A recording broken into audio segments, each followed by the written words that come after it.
Acompanhe aí em sua Bíblia, Gênesis 39, a partir do versículo 15 até o verso 23. Ouvindo ele que eu levantava a voz e gritava, deixou as vestes ao meu lado e saiu fugindo para fora. Conservou ela junto de si as vestes dele, até que o seu senhor tornou a casa.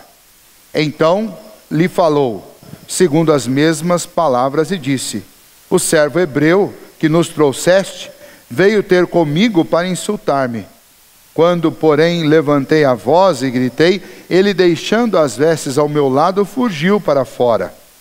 Tendo o Senhor ouvido as palavras de sua mulher, como lhe tinha dito, desta maneira me fez o teu servo. Então se lhe acendeu a ira, e o senhor de José o tomou e o lançou no cárcere, no lugar onde os presos do rei estavam encarcerados. Ali ficou ele na prisão. O Senhor, porém, era com José, e lhe foi benigno, e lhe deu mercê perante o carcereiro, o qual confiou às mãos de José todos os presos que estavam no cárcere, e ele fazia tudo quanto se devia fazer ali. E nenhum cuidado tinha o carcereiro de todas as coisas que estavam nas mãos de José, porquanto o Senhor era com ele, e tudo o que ele fazia, o Senhor prosperava. Muito bem, vamos orar mais uma vez? Senhor nosso Deus, nós te agradecemos pela tua palavra, mais uma vez lida, e pedimos que o Senhor fale conosco nesta hora, que a tua santa palavra, ó Deus, seja recebida com fé em nosso coração. É o que nós te pedimos em nome de Jesus. Amém. Muito bem. Talvez você esteja se perguntando, por que nós não lemos o capítulo 38? Se você recordar, nós paramos no final do 37, e nesta noite eu os convidei a ler o capítulo 39. O motivo, ele é básico e simples. O capítulo 38 e o capítulo 39 apresentam um mesmo teste. Um teste de fidelidade a Deus, com personagens diferentes. No capítulo 38 nós temos Judá, um irmão de José. E no capítulo 39 nós temos José. No capítulo 39 nós encontramos a tentação de Judá feita por Tamar, sua nora. E no capítulo 39 nós encontramos a história de José, que é tentado pela esposa do seu senhor, pela esposa de Potifar. No capítulo 38, o teste de Judá veio por meio de uma cananita. No capítulo 39, o teste de José veio por meio de uma egípcia. No capítulo 38, infelizmente, Judá fracassou ao ser tentado. E no capítulo 38, José passou no teste. Então, no capítulo 39, José passou no teste. Então eu prefiro falar sobre o capítulo 39 e apenas quero citar para vocês os acontecimentos do 38. No capítulo 38, Judá, um dos irmãos mais velhos de José, ele passa a habitar entre os cananeus. Se você observar, o versículo 1 diz que ele se apartou dos seus irmãos e hospedou-se na casa de um adulamita chamado Irá. Ali viu Judá a filha de um cananeu chamado Suá. Ele a tomou por mulher e a possuiu. E a ela concebeu e deu à luz um filho, e o pai lhe chamou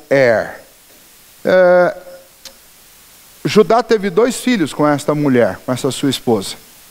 E depois, quando os 2 já eram adultos, ele teve um 3º filho. O problema é que a mulher de um desses seus filhos, Tamar, perdeu seu esposo, porque ele era um homem mau.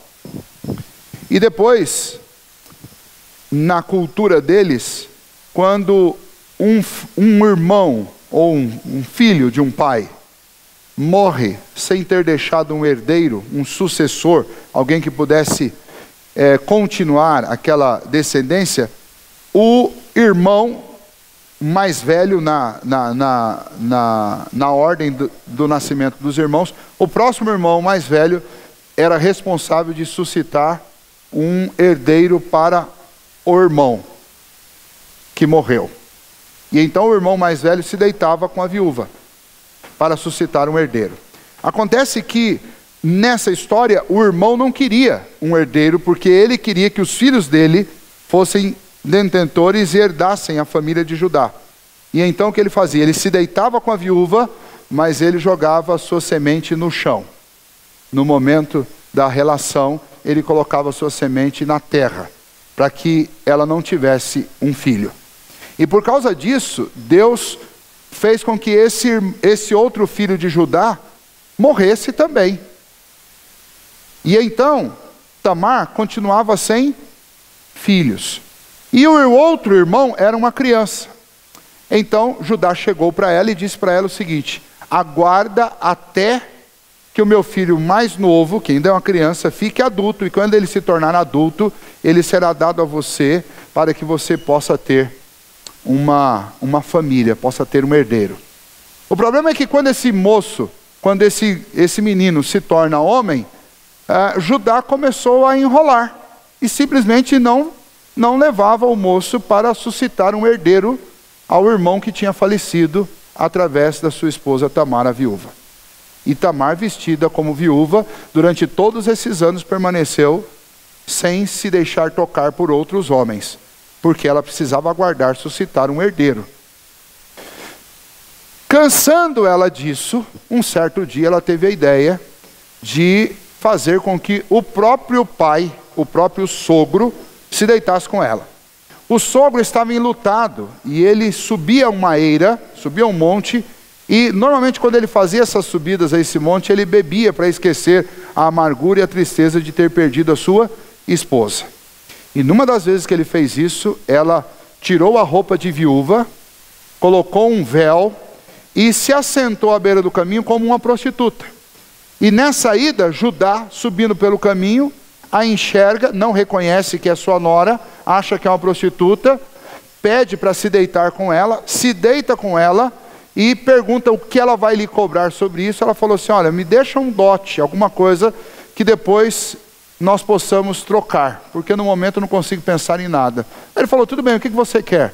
Olha, eu quero o seu brasão do seu nome, o seu selo, quero o seu cinto e quero uma cabra, que deve ser algum animal que ele tinha consigo. Ele falou: olha, eu mando entregar a cabra amanhã, mas o selo e o cinto pode ficar com ele aqui. E ele dá. No outro dia, antes que ele acorde, ela sai e volta para sua casa, veste novamente a roupa de luto e fica lá. 3 meses depois, vem a notícia que Tamar está grávida. Quando Judá fica sabendo disso, acendeu-se a ira dele. Por quê? Porque a nora dele não podia ter engravidado de outra pessoa, ou só podia ser do filho mais novo, que ele inclusive estava evitando de pôr junto com ela. Então isso, mesmo com o filho morto, era considerado adultério. Ela não podia fazer isso. E então ele mandou ordenar que ela fosse lançada fora do arraial e fosse queimada. Essa foi a ordem. Quando os servos foram lá para pegar Tamar, ela simplesmente falou o seguinte: olha, entregue para o meu senhor este selo que é o brasão de quem é o pai dessa criança, e esse cinto que foi deixado por ele também nas minhas mãos. E então eles levam isso. E quando Judá vê, aí ele diz, então ele fala diante de Deus: esta mulher é mais justa do que eu. E reconhece então a legitimidade daquele filho. O detalhe é que ao invés de nascer um menino, nasceram gêmeos. Pérez e Ezra. Se você não lembra desse nome, lembra quando estudamos sobre a genealogia de Jesus? Você vai encontrar Judá, Tamar, e você vai encontrar Pérez. Porque Pérez é o tronco da linhagem davídica. Ele que dá origem à linhagem de Davi, da qual o nosso Senhor Jesus é descendente. Essa história é maravilhosa. Essa história de Tamar e de Judá, que é tão triste, ela tem um final esplêndido. Lá na linhagem de seus descendentes, quando o próprio Senhor Jesus vem através desse tronco, desta família, que começou tão desajustada. Então o capítulo 38, eu quero estudar ele com vocês. Lá na frente, nós vamos fazer uma ligação entre ele e a linhagem de Jesus no momento apropriado. Nesse momento agora, eu quero pegar apenas o núcleo central da história, não a linhagem, os descendentes, os gêmeos que nascem. Quero pegar apenas a figura de Judá, que foi tentado por uma cananeia chamada Tamar. Não sei se ao contar a história vocês se fizeram essa pergunta ou imaginaram isso. Mas não é de hoje que todo homem casado, e mesmo que fique viúvo, sabe que nenhum homem, especialmente um homem temente a Deus, deve se envolver com uma prostituta. Todos nós homens sabemos disso. Sabemos que isso é pecado, sabemos que isso desagrada a Deus, sabemos que isso é uma traição, é infidelidade. E então, não sei se você se perguntou, mas se não se perguntou, se pergunte agora. O que leva um homem como Judá, que foi criado na casa de Jacó, a fazer algo assim? O que leva um homem que amou uma mulher, teve filhos com ela, cuidou dela até morrer, de repente agora se envolver com uma prostituta? É alguma coisa muito triste. É uma tentação a qual Judá caiu. E o núcleo central para nós nessa comparação entre o capítulo 38 e o capítulo 39 é que o capítulo 38 tem o exemplo de alguém que é mais velho que caiu e cedeu a uma tentação. E nós vamos ver no capítulo 39 alguém um pouco mais novo que resistiu à tentação, obedeceu a Deus e não entrou por esse caminho. No geral, o que nós estamos vendo nesses dois capítulos é que Deus está tirando um filho dele daquela terra ali, levando para o Egito, preservando para que esse filho pudesse salvar todo o restante da família. E se continuasse naquele lugar, seriam tentados e cometeriam os mesmos graves e terríveis pecados que Judá também cometeu.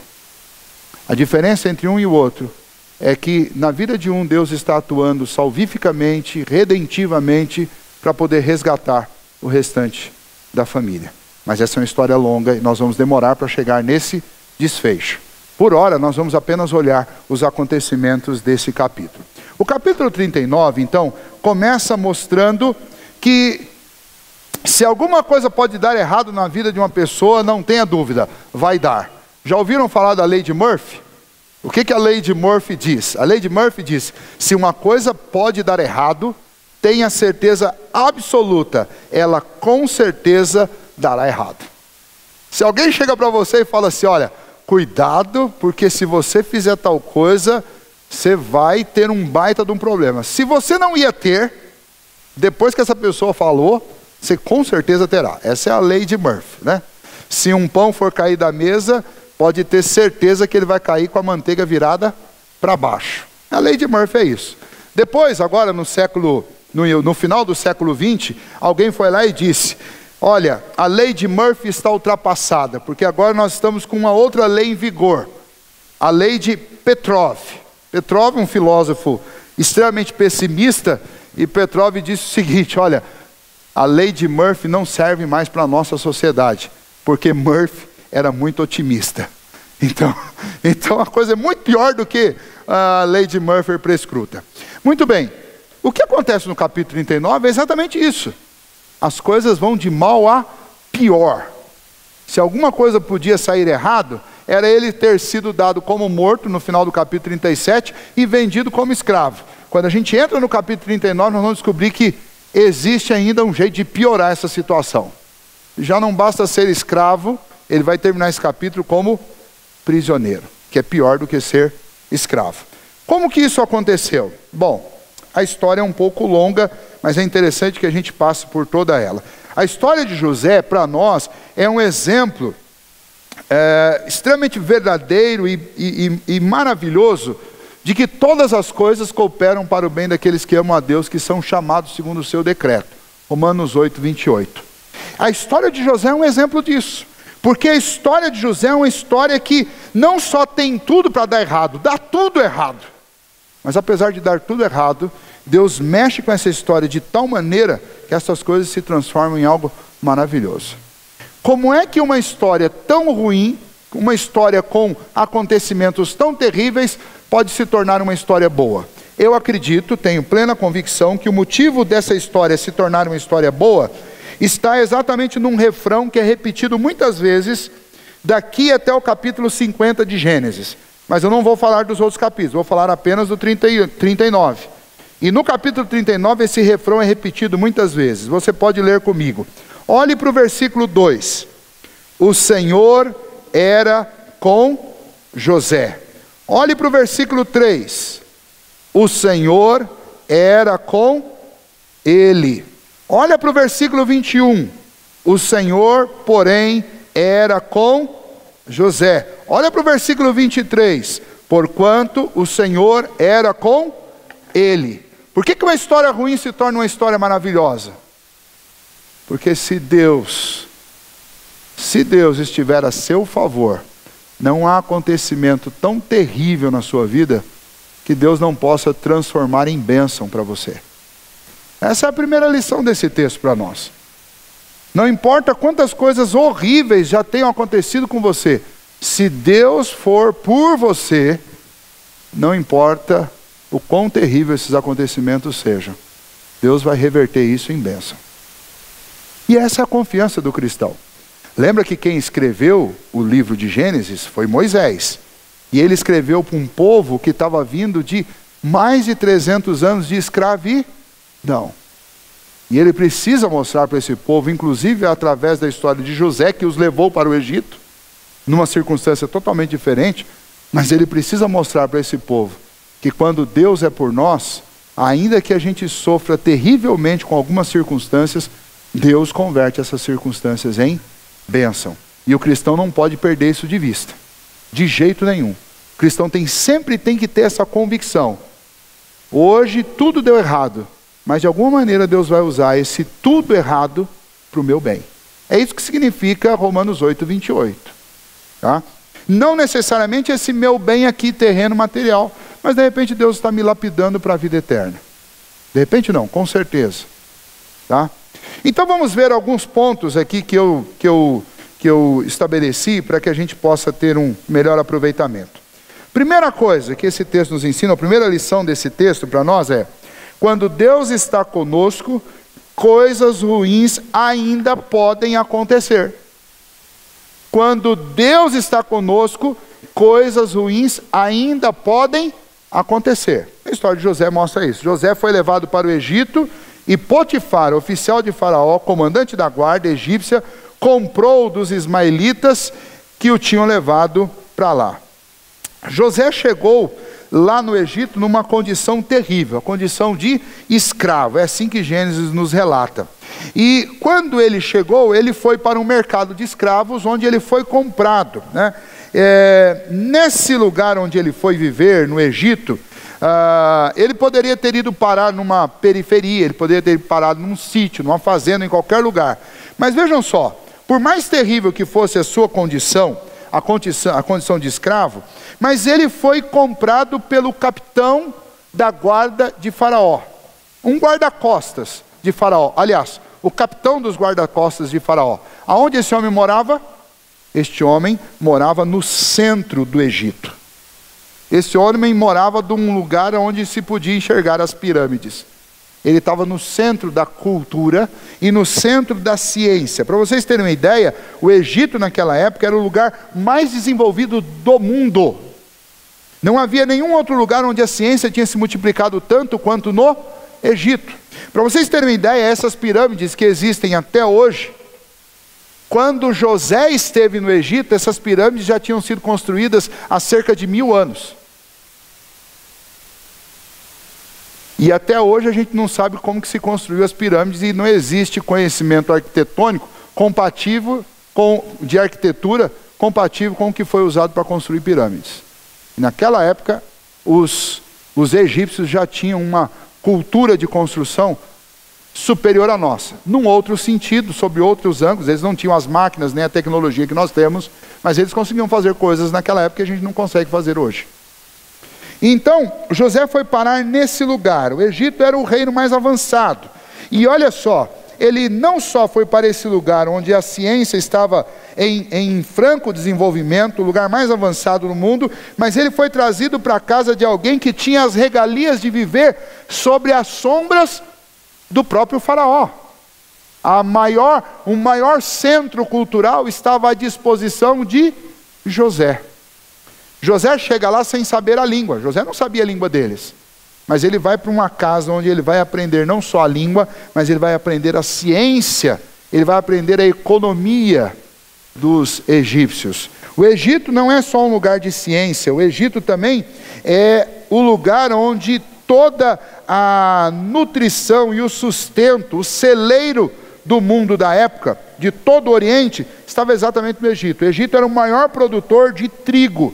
Por isso, nos livros de história é dito que o Nilo era o celeiro do mundo antigo. Era a casa de pão do mundo antigo. Porque todo o mantimento relacionado a trigo do mundo antigo vinha exatamente das margens do Nilo. Por isso o Nilo também era considerado como uma deusa, como um deus da fertilidade, um deus do alimento. Nesse lugar é que José vai viver. Nem tudo são flores lá. Primeiro, ele é escravo. E segundo, ele está vivendo numa cultura que é completamente diferente, opositora à cultura que ele tinha aprendido, especialmente no que diz respeito à fé. Ele cria em Yahvé, um único Deus. E ele chega num lugar onde tudo é considerado um Deus. O pó é um Deus, a rã é uma manifestação de um Deus. Só para vocês lembrarem, eu acredito que nós já estudamos isso aqui, mas só para vocês lembrarem, quando Deus envia aquelas 10 pragas contra o Egito, cada uma daquelas pragas representa uma divindade egípcia. Os egípcios, eles adoravam o Nilo, Deus transformou o Nilo em sangue. Eles adoravam o Deus terra, Deus deu uma praga de piolhos, fazendo com que grãos de areia se transformassem em piolhos. Eles adoravam uma deusa lá que tinha uma cabeça de rã, e Deus deu uma praga de rã. Então cada uma daquelas pragas lá representa um Deus, e tem o seguinte sentido: é Deus mostrando que aquilo que eles consideravam como deuses, Deus comandava, e Deus podia mandar exércitos dele, podia acabar com eles a hora que ele quisesse. Então aquilo que eles chamavam de Deus, o verdadeiro Deus, chamava de servo. Então, se eles quisessem adorar aquilo, eles podiam até adorar, mas eles tinham que saber que o dono e o criador daquelas coisas que eles adoravam era o Senhor. Então eles no mínimo estavam trocando o criador pela criatura. Mas José vai viver nesse lugar de múltiplos deuses, de múltiplos cultos, este lugar difícil. O mundo que nós vivemos hoje não é um mundo diferente. Nós vivemos num mundo assim também. No mundo onde as coisas são difíceis, a cultura, por mais avançada que ela seja, ela é uma cultura opositora a Deus. E nesse mundo, por mais que Deus esteja a nosso favor, esteja do nosso lado, isso não significa que coisas ruins não nos aconteçam. Porque esse mundo é um mundo caído. Esse mundo é um mundo cheio de mazelas por causa do pecado. E nesse mundo coisas ruins acontecem. Mas nós temos sempre que lembrar que Deus usa inclusive essas coisas ruins a nosso favor. Por pior que fosse ser vendido como escravo, ainda assim ele foi comprado por alguém que colocou ele num lugar estratégico. E por mais difícil que fosse viver nessa cultura, ainda assim, aquilo que ele estava tendo acesso era extremamente estratégico para aquilo que Deus tinha dado a José como sonho, que era o sonho de ser um líder. Segunda lição para a nossa vida aqui: quando Deus está conosco, os outros percebem. Quando Deus está conosco, os outros percebem. Veja aí, final do versículo 2, versículo 3 e 4. O Senhor era com José, que veio a ser homem próspero, e estava na casa de seu senhor egípcio. Vendo Potifar que o Senhor era com ele, e que tudo que ele fazia, o Senhor prosperava em suas mãos, logrou José mercê perante ele, a quem servia, e ele o pôs por mordomo de sua casa, e lhe passou às mãos tudo o que tinha. Já pensou? Confiança, a senhora falou a palavra certa. Quando Potifar percebeu que o Deus a quem José adorava era a favor de José e era poderoso, e começou a notar que tudo que José cuidava ia para frente, esse egípcio chamado Potifar confiou, é a palavra que a Graça usou, confiou tudo que ele tinha às mãos de José, ao ponto que ele não sabia de mais nada. Ele não sabia quanto dinheiro ele tinha, não sabia se tinha que comprar comida, se tinha que vender, o que tinha que fazer. Ele não sabia de mais nada. O texto diz que chegou uma hora que ele nada sabia. Ele vinha para casa, se alimentava, dormia, descansava e não sabia de nada, porque tudo estava nas mãos de José. A gente tem a tendência de pensar que José é um rapazinho, né? Um adolescente ou um moço que está lá na sua juventude fazendo essas coisas. Eu não acredito. Se você comparar o capítulo 38 com o capítulo 39, nós vamos ver no capítulo 38, Judá se casando, tendo 2 filhos que ficam adultos, depois tem um outro que ainda é criança, os 2 se casam, os 2 morrem, e aí tem a história de Tamar ainda. Quanto tempo leva para um filho nascer? 9 meses. Depois, quanto tempo ele ficar adulto ao ponto de casar? Naquela cultura lá, pelo menos uns 30 anos. Então, a história que está correndo paralelamente à história de José, nos leva a um período aí de cerca de 40, talvez 50 anos. Então, não acredito que José fosse um moço aqui quando essas coisas estavam acontecendo. Acredito que levou vários anos para José aprender a cultura, levou alguns anos para Potifar notar que o Senhor era com José. Levou alguns anos para chegar a essa condição onde o próprio Potifar entregasse tudo nas mãos de José. Não acredito que ele fosse um garoto. Acredito que ele fosse um homem feito já. Um homem experiente. E apesar de ser um homem sozinho e ser um homem forte, como o texto diz, formoso, era um homem temente a Deus, que guardou no coração aquelas coisas que ele aprendeu com seu pai. É um homem que já tem bastante experiência, porque se nós lembrarmos do capítulo 37, nós vamos lembrar como é que José começou a vida. Era um filho extremamente obediente, era um filho sábio, era um filho que fazia as coisas direito? Não, era um filho que fazia fofoca dos irmãos, era um filho que bagunçava a estabilidade da casa, contando esses sonhos que ele não tinha que contar. O pai disse sobre o segundo sonho, não conta, ele foi lá e contou, então ele era desobediente. E esse homem que recebe a confiança de Potifar não parece mais com esse garoto. Agora parece ser uma pessoa madura, consistente, firme, sábia. E então muitos anos eu acredito que se passaram. E com o passar desses anos, aqueles que estavam ao redor de José começaram a perceber que havia algo diferente nele. O Deus a quem ele servia era a seu favor. Então não importava a condição, o que José colocava a mão, prosperava. Quando nós somos tementes a Deus, quando nós confiamos em Deus, quando nós entregamos nossa vida inteiramente ao Senhor, não tenha dúvida, as pessoas vão perceber isso. Você que sonha com uma promoção no trabalho, você que sonha com o seu negócio que você começou, não tema o futuro, não tema as circunstâncias, confia em Deus. Confia de todo o coração no Senhor, confia os teus negócios ao Senhor. E não tenha dúvida, e quando as pessoas começarem a perceber que Deus é por você, elas vão confiar em você. Elas vão procurar o seu negócio. Elas vão saber que em você existe segurança. E essa história, ela é uma história que se repete. Se você lembrar, por exemplo, de Daniel. Daniel chegou na corte de Nabucodonosor como um adolescente. Mas em pouco tempo, mesmo ainda na adolescência, ele foi colocado em posições muito importantes. E depois vai terminar toda a sua vida como conselheiro de 3 imperadores diferentes. Por que que ele desfrutava de tanta confiança se ele era um estrangeiro na corte dos imperadores? Persa e Medo-Persa. Por que que ele desfrutou de tudo isso? Porque ele era uma pessoa confiável. Os imperadores notavam, se ele confia assim no Deus dele, então nós podemos contar com a confiança dele. Ele confia em quem ele não vê. Por um acaso ele vai fazer alguma coisa contra quem ele vê. E a história de José é assim. Nós vamos ver que José vai ser tentado, mas José diz o seguinte, a expressão dele lá, como é que eu vou poder trair alguém que confiou tudo a mim, exceto você, falando para a esposa de Potifar. Ele colocou tudo nas minhas mãos, menos você. Eu vou trair essa pessoa? Não vou fazer isso, até porque se eu fizer isso é um pecado contra o meu Deus, além de uma traição contra Potifar. José é um homem de confiança. Não tenha dúvida, quando Deus está conosco, nós confiamos em Deus, as pessoas percebem. Então, o pessoal vai dizer, se você não fizer isso, ninguém vai comprar no seu comércio, ninguém vai comprar na sua loja.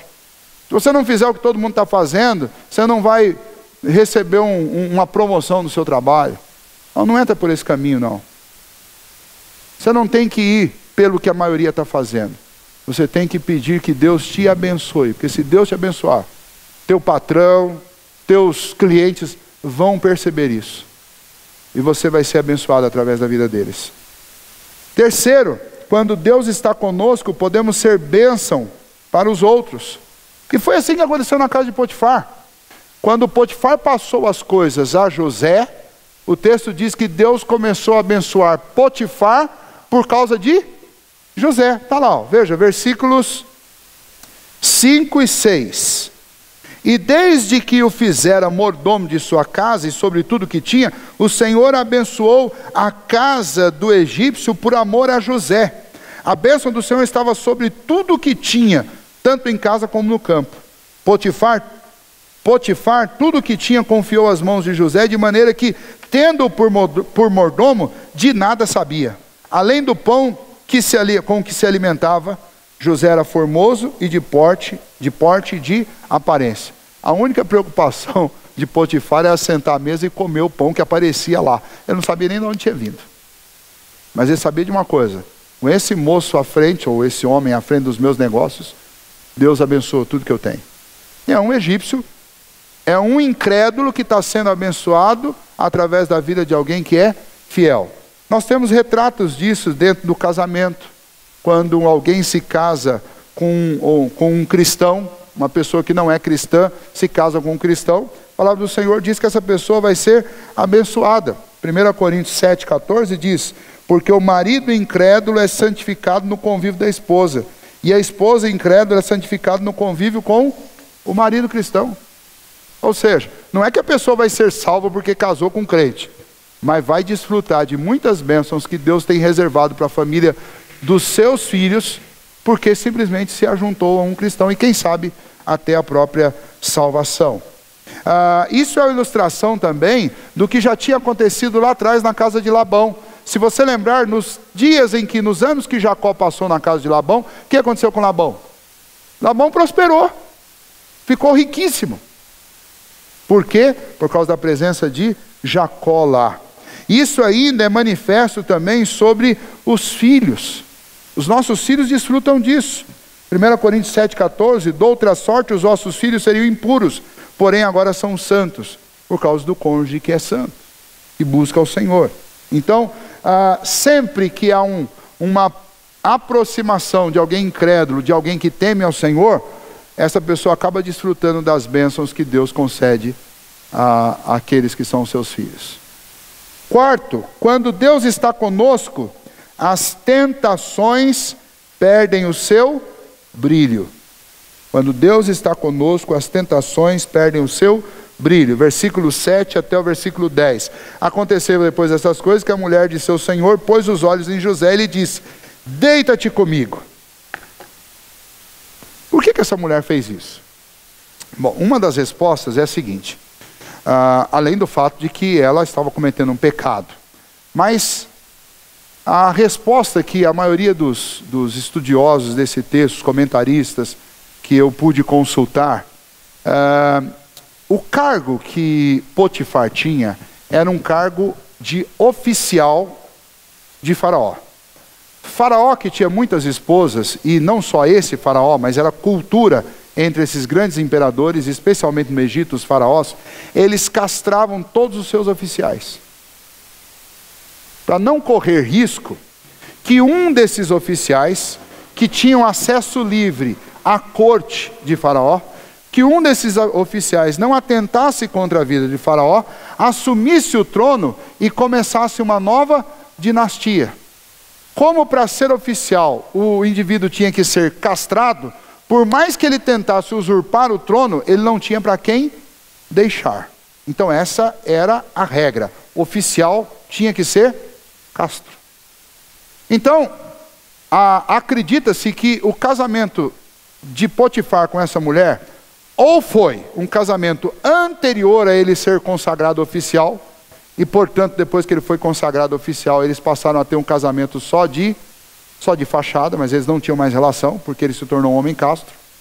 Ou segundo, que é o que é mais provável, que ele era um oficial, um alto cargo, uma pessoa com uma condição muito boa, e esta mulher tenha se casado com ele apenas por interesse, sabendo que ele não podia lhe oferecer nada além do que um nome. Nada além disso. E agora ela tem um homem viril dentro da sua casa, em todos os sentidos. Viçoso, desimpedido, e um homem que Deus abençoava, que era próspero em tudo que ele colocava a mão. Se ela fosse uma pessoa interesseira, estava ali diante da maior oportunidade, na mentalidade dela, a maior oportunidade do mundo. Ela estava junto com um homem que tudo que colocava a mão para fazer, prosperava, melhor do que Potifar. Se fosse pensar no lado apenas físico da coisa, estava ali um homem completo, diferente do seu esposo que não era. Agora, isso tudo não justifica o que ela fez. O que ela fez é adultério, é o nome que se dá para isso. E então, ela tenta José. Por que José não cai no canto da sereia? Porque quando o Senhor está conosco, o brilho da tentação se vai. Porque para tentar alguém, não adianta você tentar alguém com uma coisa ruim, pior do que o que você já tem.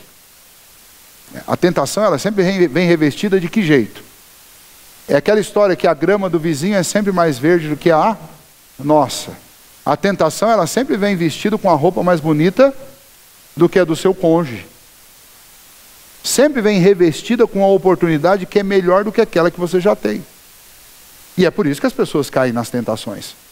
Porque elas visualizam um upgrade na sua vida, seja lá em que área que for. E isso, na realidade, é um terrível engano, porque nunca vai ser assim. Sempre vai ser o contrário, né? Sabe aquilo que a gente faz com as crianças? Quando a gente vai dar um remédio, e aí você vem com um remédio docinho, né? Aquele líquidozinho docinho, né? Normalmente os médicos dão um antibiótico junto com um xaropinho doce, né? Você vai lá e taca o antibiótico e depois vem com xarope doce, que é o jeito de aliviar e esconder o amargo. Aliás, essa coisa do remédio ter uma cápsula, vocês já devem ter ouvido uma expressão, que é uma expressão dos antigos, pouca gente usa hoje, mas quando a gente não chega direto ao assunto e fica dando volta, alguém mais antigo vai dizer assim, ó, para de dourar a pílula e fala logo o que você quer falar. Já ouviram essa expressão? Dourar pílulas? Isso é por causa das pílulas antigas que tinham um gosto horroroso, e aí descobriram um jeito de fazer com que as pílulas fossem mais palatáveis. Era colocar uma capinha dourada e doce nas pílulas para que as pessoas pudessem comer, para que as pessoas pudessem fazer uso. Por isso que os medicamentos hoje, especialmente de criança, vêm com um gostinho doce por fora, mas se chupar aquilo ali alguns minutinhos, você vai descobrir que o que tem lá de dentro é muito ruim. O pecado e a tentação, ela sempre vai ser assim. Ela é algo extremamente amargo e não é remédio, é veneno encapado num frasco. Muito bonito, né? É a história, ou a crônica lá, da Bela Adormecida. É uma maçã, linda. Aquela que dá vontade de morder. Mas quando você morde, ela está envenenada. José não caiu no conto. José não cedeu ao canto da sereia. Por quê? Porque quando Deus está conosco, as tentações perdem o brilho. Sabe como você vai se manter fiel à sua esposa? Buscando a Deus de todo o coração. Sua esposa nunca vai perder o brilho e nunca vai aparecer ninguém que brilhe mais do que ela. Sabe como você vai continuar fiel ao seu esposo? Buscando sempre a Deus. E se você buscar sempre a Deus, seu esposo nunca vai perder o brilho e nunca vai aparecer alguém que brilhe mais que ele. Porque quando Deus está conosco, Deus faz com que o nosso coração se torne um coração reto, santo, fiel. E então, por isso que é terrível quando nós nos afastamos da igreja, nos afastamos de Deus, quando nós entramos no isolamento. O isolamento é o primeiro sintoma de que alguém está caindo em tentação. É quando a pessoa começa a se isolar. Começou a se isolar, pode se preparar. Alguma coisa está muito errada. O isolamento é um diagnóstico disso. Mas nessa história aqui, graças a Deus, não é o caso de José. Deus era com ele, ele resistiu à tentação. Ele não concordou com aquela proposta indecente que aquela mulher propôs. José não sucumbiu à tentação da esposa de Potifar. A confiança dele estava em Deus, e mesmo que ele foi traído no sentido de que ela contou a história do jeito que ela quis contar, ainda assim ele permaneceu fiel a Deus, ele não cedeu à chantagem, a nada disso. Ele confiou a vida dele nas mãos do Senhor. Já Potifar, quando ficou sabendo da história, ficou extremamente irritado com tudo isso. Mas eu gostaria de citar algumas coisas importantes aqui, antes de nós passarmos para o próximo ponto. Potifar havia confiado tudo a ele. E quando ele responde à tentação dela, ele diz: olha, como que eu poderia tocar em você, se o meu Senhor confiou tudo menos você a mim? Como que eu poderia fazer isso com ele? A grande força, uma das grandes forças que José teve para dizer não à tentação, foi olhar para a quantidade de coisas que tinham sido confiadas a ele por aquele Senhor. E então é uma grande força para nós também resistirmos às tentações, observarmos quanta coisa nos é confiado. Quando você for tentado, pense em quantas coisas a sua esposa já confiou a você. Quando você for tentada, pense em quantas coisas o seu esposo já confiou a você. Quando você for tentado, pense em quantas coisas o seu pai confiou a você. E não ser a tentação, porque a tentação, antes de ser uma traição a Deus, ela é uma traição às pessoas em que nós mais amamos, às pessoas que mais nos amam e mais confiam em nós. Mas deixa eu levar isso para uma amplitude bem maior. Você que é cristão, antes de ceder à tentação, lembre naquilo que Deus confiou a nós. Você percebe que quando nós cedemos a uma tentação, nós estamos traindo o Senhor que nos confiou coisas incríveis. Vamos pegar das menores para as maiores. Deus te confiou uma vida, a sua. Deus confiou para nós que somos chefes de família. Deus nos confiou uma família, esposa e filhos. Mas além de tudo isso, Deus nos confiou como servos dele o Evangelho. Não é isso que o Novo Testamento diz? Os anjos queriam pregar este Evangelho, mas o Senhor falou: não, isso aí eu confiei aos homens. E então quando eu caio numa tentação, eu estou traindo a confiança daquele que me confiou o maior de todos os tesouros, que é a proclamação do Evangelho. Nós cristãos precisamos pensar nisso. Porque quando a gente comete um pecado, quando a gente cai numa tentação, quando a gente faz alguma coisa que é não só condenado nas Escrituras, mas até condenado aí pelas leis do nosso país, quando a gente faz isso, nós estamos traindo a confiança do nosso Deus, que confiou para nós um Evangelho, que para ser proclamado, ele precisa de lábios puros. Não existe. 1 Tessalonicenses 2,4 diz: fomos aprovados por Deus a ponto de nos confiar Ele o Evangelho. O apóstolo Paulo falando. Em 1 Timóteo 1,11, Paulo fala de como lhe foi confiado o Evangelho. O Evangelho da glória do Deus bendito nos foi confiado. Paulo exorta Timóteo para que ele seja confiável e transmita de forma confiável a mensagem do Evangelho, em 1 Timóteo 6,20, 2 Timóteo 1,14. Algo nos foi confiado, e é a mensagem do Evangelho. Não existe nada mais precioso que isso. E então nós não podemos ceder às tentações, precisamos nos manter fiéis a Deus. José não sucumbiu à tentação da esposa de Potifar, e nós também não podemos. Quinto lugar, quando Deus está conosco, o acusador vai sempre procurar te atacar. É incrível isso. Você quer ficar em paz nessa vidinha nossa aqui, de mundo caído? Você não faça nada para Deus.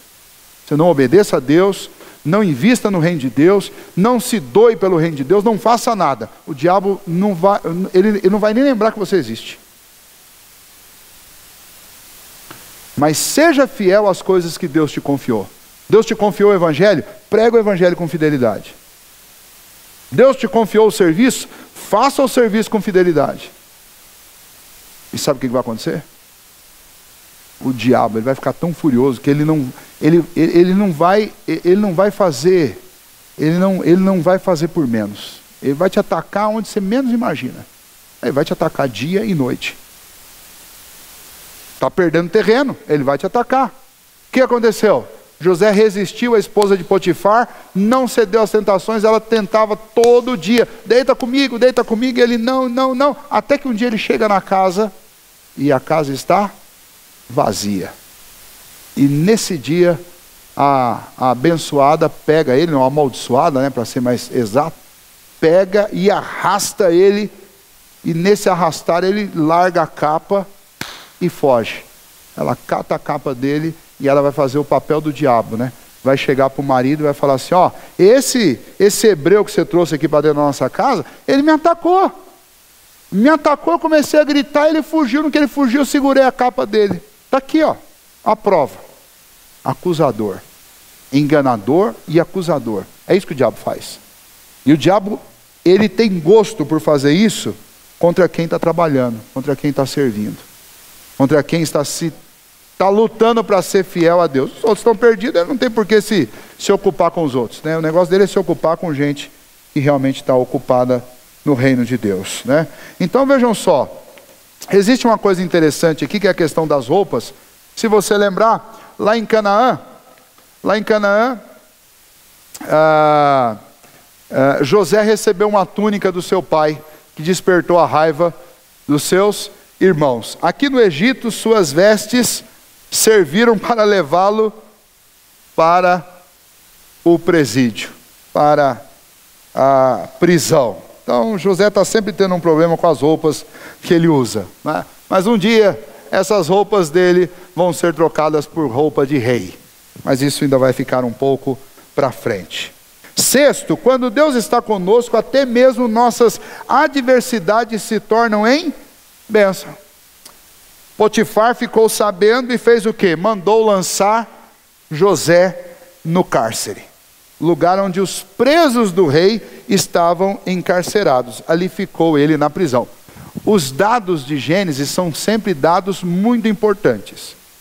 Que prisão foi essa em que José foi colocado? Não era prisão qualquer.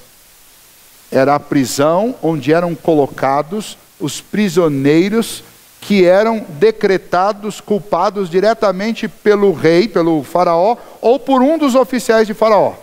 Portanto, eram prisioneiros que já tinham tido acesso ao rei. E esse dado é muito importante para nós, que estamos vendo a história de José. Tá?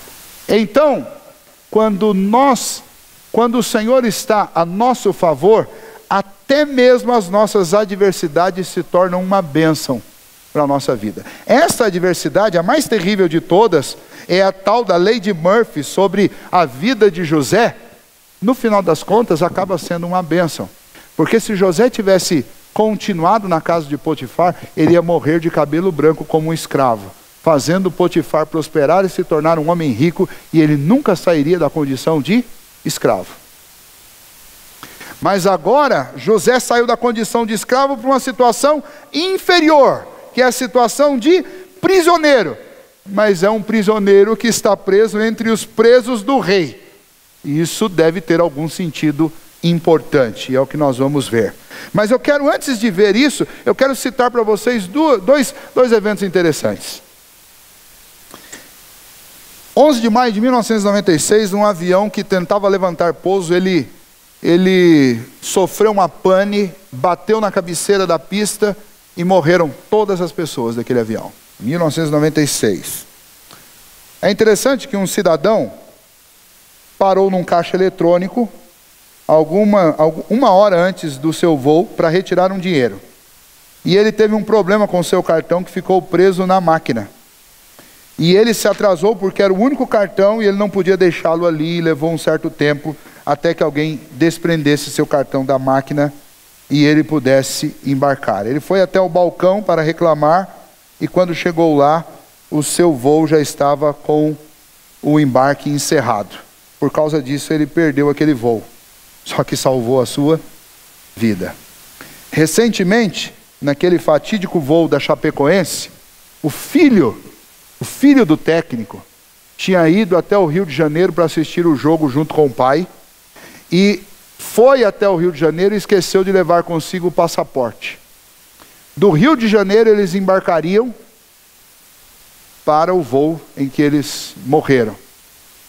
Quando chegou na hora de fazer o embarque internacional, ele não pôde fazer porque estava sem o passaporte. E foi graças a isso que ele sobreviveu. Senão teria morrido junto com os outros. Já observaram que tem coisas ruins que depois se tornam coisas maravilhosas? Então, quando o Senhor está conosco, até as coisas mais terríveis se transformam em bênçãos para a nossa vida. Por último, quando Deus está conosco, nós prosperamos no nosso trabalho, mesmo que seja o pior trabalho do mundo. Quando o Senhor está conosco, nós prosperamos no nosso trabalho, mesmo que seja o pior trabalho do mundo. Tem muita gente que fala assim: ah, pastor, apareceu um emprego para mim, mas nem aceitei porque não adianta, eu vou trabalhar nesse lugar, o salário não é suficiente para me manter, serviço péssimo, serviço ruim. Você acha mesmo que é disso que depende a nossa vida? Não é. É óbvio que se eu tenho condição de melhorar, eu devo melhorar e devo trabalhar duro para melhorar. Mas eu não devo achar que uma oportunidade que aparentemente aos homens parece algo que não vai dar em nada, eu não posso duvidar que Deus possa usar uma oportunidade dessa para me fazer prosperar. Afinal de contas, a nossa confiança está em quem? Em Deus, em nós ou no nosso chefe? Tem que ser em Deus. Qual que é o trabalho de José? Bom, José recebeu um trabalho não remunerado, não recompensado, sem salário, no pior lugar do mundo.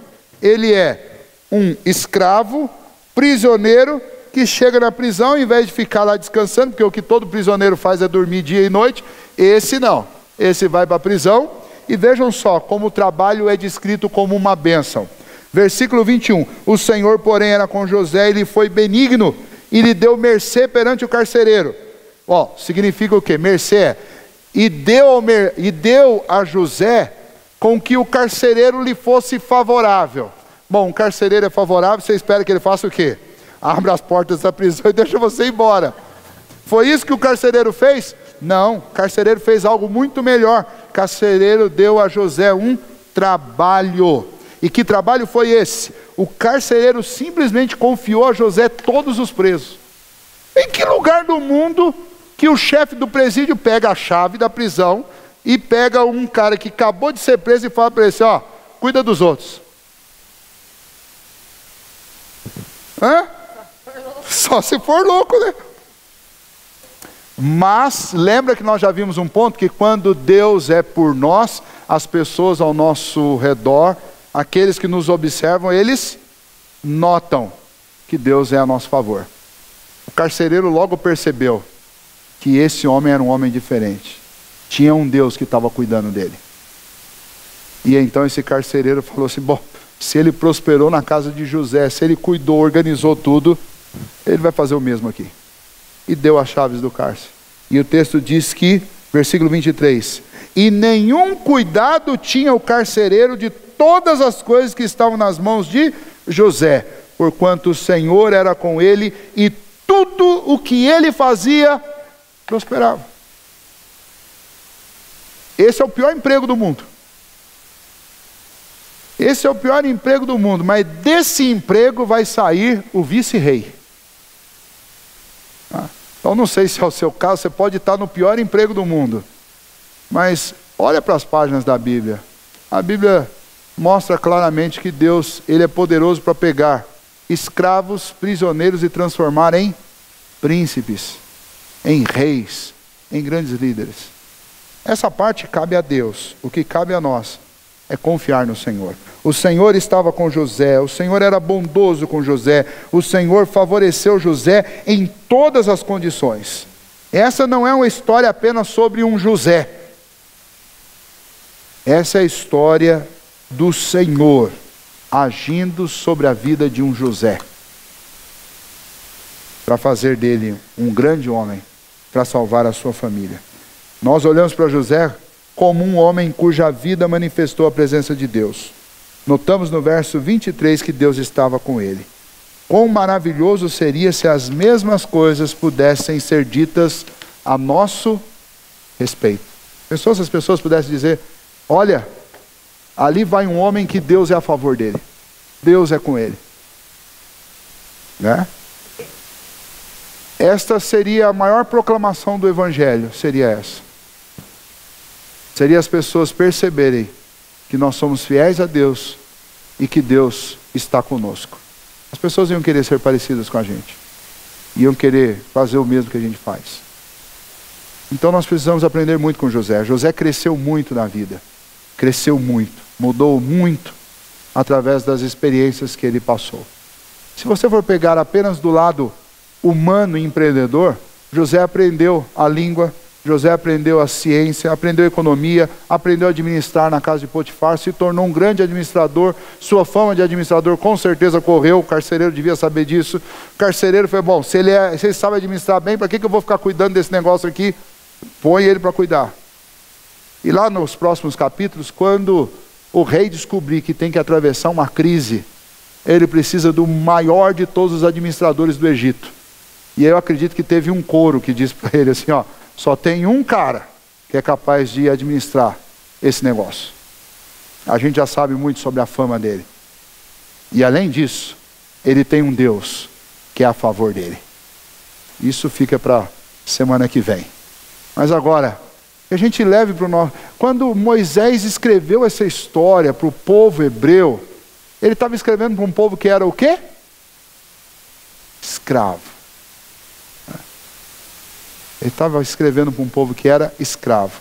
E agora, depois da saída do Egito, era fugitivo.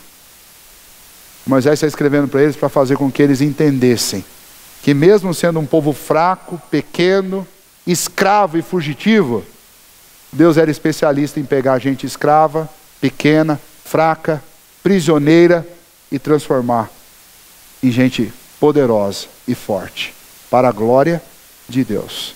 Então aquele povo hebreu, que foi chamado muitas vezes de povinho, não podia duvidar de Deus, porque Deus ia fazer deles uma grande nação. Assim como você e eu hoje, por menores que nós sejamos, nós não podemos duvidar do poder de Deus. Deus pode fazer infinitamente mais do que tudo quanto pedimos ou pensamos, conforme o poder dele que opera em nós. Que a gente confie em Deus e que a gente enfrente o nosso trabalho, as nossas lutas, as tentações, as adversidades, com a mesma confiança e com a mesma fé que José enfrentou as dele no seu tempo. Amém? Vamos orar? Senhor, muito obrigado pela tua palavra e por histórias tão inspiradoras como essa história de José. Obrigado a Deus porque ele confiou no Senhor e venceu essa tentação. Obrigado a Deus porque através da vida dele o teu povo foi preservado no passado. E muito obrigado a Deus porque até hoje, pela ação poderosa do Senhor, guardando homens e abençoando a Deus, homens e mulheres, famílias, muitas outras pessoas são abençoadas também. Obrigado a Deus porque o Senhor tem sido o nosso refúgio, nosso socorro. O Senhor tem sido o arrimo da nossa sorte. O Senhor tem sido o guarda que não dorme. O Senhor tem sido aquele que nos guarda em todos os momentos. E nós te louvamos por isso, ó Deus. Te agradecemos, ó Pai, porque mesmo quando as coisas estão muito ruins, ó Deus, ainda assim, sabemos que o Senhor está conosco, que o Senhor pode reverter aquilo que é ruim em algo maravilhoso. Então, nessa noite, ó Deus, nós te agradecemos pelo Senhor ser um Deus como o Senhor é, cheio de graça, de bondade, misericórdia, mas cheio de poder, e pelo Senhor fazer essas obras extraordinárias. E a nossa oração, ó Deus, é que o Senhor nos ajude. O Senhor sabe, ó Deus, quantos de nós estamos passando por lutas, situações difíceis, talvez sentindo até aflição diante de alguns quadros da nossa vida. Mas nós clamamos ao Senhor, ó Deus, que assim como o Senhor deu força, firmeza e fé a José. Que o Senhor nos dê também, ó Deus, firmeza, fé e confiança no Senhor. Que o Senhor nos ajude, ó Deus, a encarar a vida, ó Pai, com essa disposição e com esta convicção de que, como servos do Senhor, sabemos que, ainda que as circunstâncias possam ser as piores, o Senhor pode revertê-las e transformá-las. Que assim, ó Deus, nós andemos todos os dias, olhando firmemente para o Senhor, confiando no Senhor, de fé em fé, sabendo que o Senhor é o dono das nossas vidas. Que o Senhor nos dê disposição para trabalhar, o empenho, a dedicação, para fazermos aquilo que estiver ao nosso alcance, o melhor de nós. E o resto, ó Deus, que o Senhor nos ajude a confiar, que o Senhor há de suprir, por meio de Cristo Jesus e da ação do Teu Espírito, todas as nossas necessidades. É a oração que fazemos ao Senhor nesta noite, agradecidos, em nome de Jesus. Amém. Deus abençoe.